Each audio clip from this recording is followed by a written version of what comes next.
The official shipping record around Hormuz got worse again. The International Maritime Organization's register now lists 57 incidents in the region as of July 16th, and its newest entry is another damaged vessel near Iran. The U.S. blockade is back in force. Treasury added new sanctions this week. But Brent was around 84.47 on the live daily bar, below yesterday's close. Energy stocks were green. The Nasdaq 100 was down about 1.3%, and the VIX was only 16. My read is straightforward. The war risk is real. Today's tape is not adding another clean oil breakout. It is showing it more clearly in tech, rates, and the dollar. Let's go through the evidence and the levels that change that read. Start with what we can confirm. Bloomberg's current Iran coverage is centered on a widening conflict, ships avoiding Hormuz, and the consequences for oil. Al Jazeera reported that the renewed U.S. blockade of vessels moving to and from Iranian ports took effect at 2000 GMT on Tuesday. The same report said CENTCOM announced a new wave of strikes aimed at capabilities used to attack commercial shipping in the Strait. The IMO gives us the harder shipping record. As of July 16th, it lists 57 incidents and 18 seafarer fatalities across the region. The newest entry is the Belma, damaged near Bushehr province on July 15th, with no pollution reported. On Monday, the IMO Council condemned attacks on civilian commercial ships and called for de-escalation while reaffirming transit rights through international straits. Then there is the policy pressure. Treasury sanctioned 7 people and entities on Wednesday for supporting weapons procurement for the IRGC. A day earlier, it expanded pressure on a large oil shipping and finance network. Those actions matter for banks, insurers, ship operators, and anyone clearing a cargo. They add compliance risk.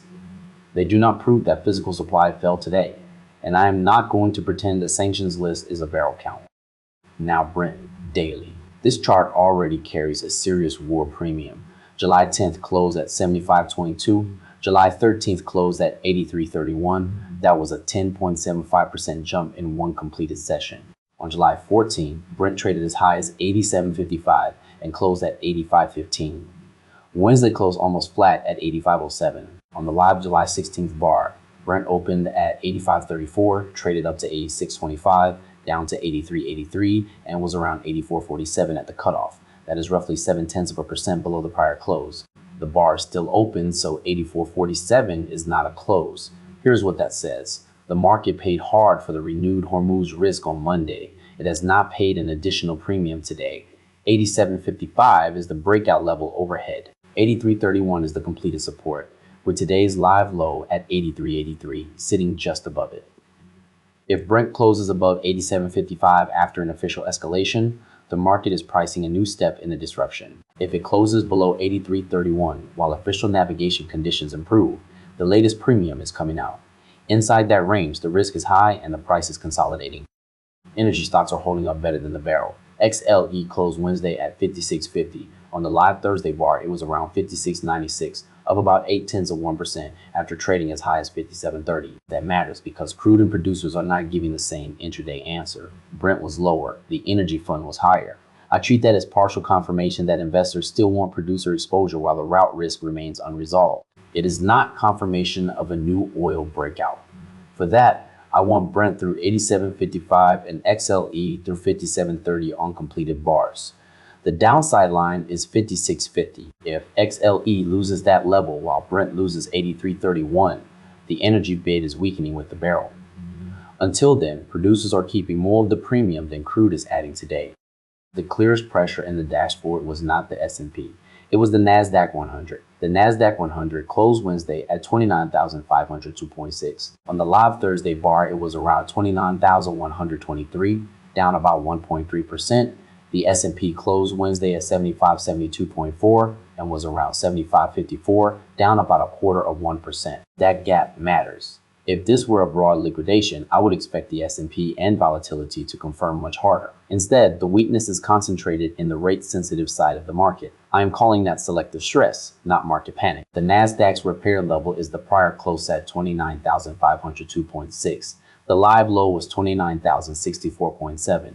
A completed break below that low while yields and the dollar keep rising would extend the pressure. A recovery through the prior close would tell me today's tech damage did not spread.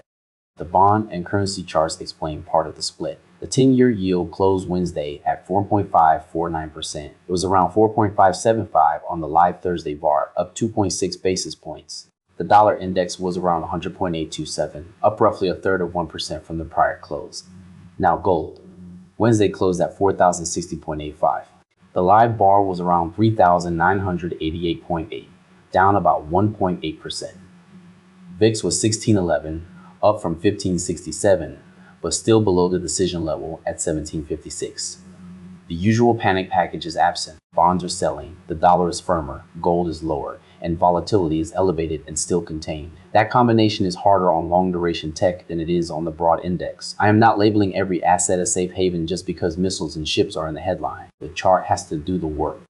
The market mechanism has a few steps, and each one can fail. First, danger around a major shipping route raises the cost and uncertainty of moving cargo. That can mean insurance, freight delays, rerouting, and compliance checks. Second, those costs can raise the delivered price of energy and products even before a refinery loses supply. Third, higher delivered energy risk makes the inflation and rate path less comfortable. That is where energy stocks can hold up while long-duration growth gets marked down. This is why the IMO register matters more than a viral clip, and why the Treasury notices matter differently from the shipping record. The IMO can confirm vessel incidents. Treasury can change who banks and operators are allowed to deal with. Neither one, by itself, tells us exactly how many barrels move through Hormuz today. I am keeping those claims separate. For portfolios, the exposed side is clear. Energy producers benefit if the premium stays in crude. Vessel owners, cargo interests, refiners, airlines, and other fuel-intensive businesses carry the operating risk. Rate-sensitive growth stays under pressure if yields remain firm. I do not have a same-day chart for every one of those businesses, so I am not assigning them a move they did not print in this dashboard. The repricing is already on the chart. Brent moved from 75.22 on July 10th to 83.31 on July 13th. It reached 87.55 the next day. That is where the market converted the renewed conflict into an oil premium. Today's official shipping update is serious, but Brent was still below Wednesday's close at the cutoff. That does not make the incident record less important. It means the price needs a new piece of information to leave this range. Officially reported lost supply, a material change in navigation, another recorded attack that changes operations, or a credible de-escalation that improves safe passage. Until one of those arrives, I am not chasing every headline. I am watching whether the next official event and the completed daily bars point in the same direction.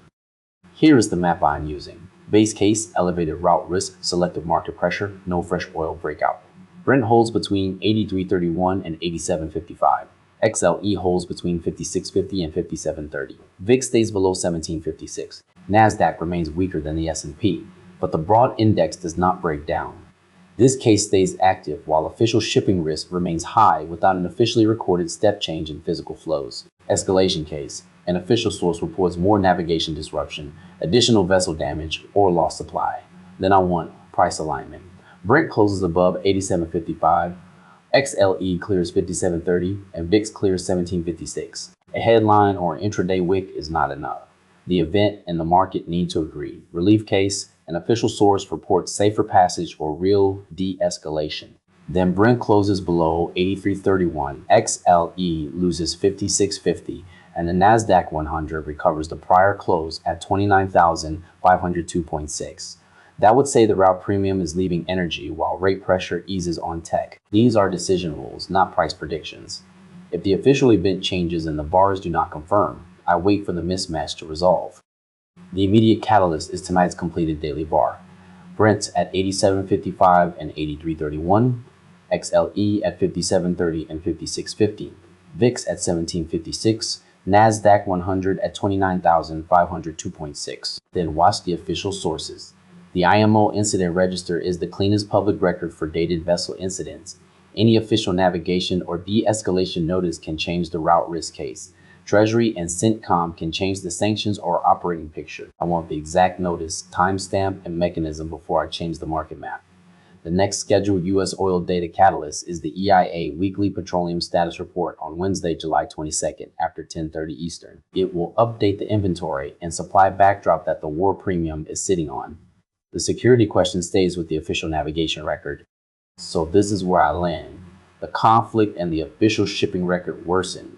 Brent already repriced sharply earlier in the week and was holding near 84.5 on the live bar, not breaking above Tuesday's high.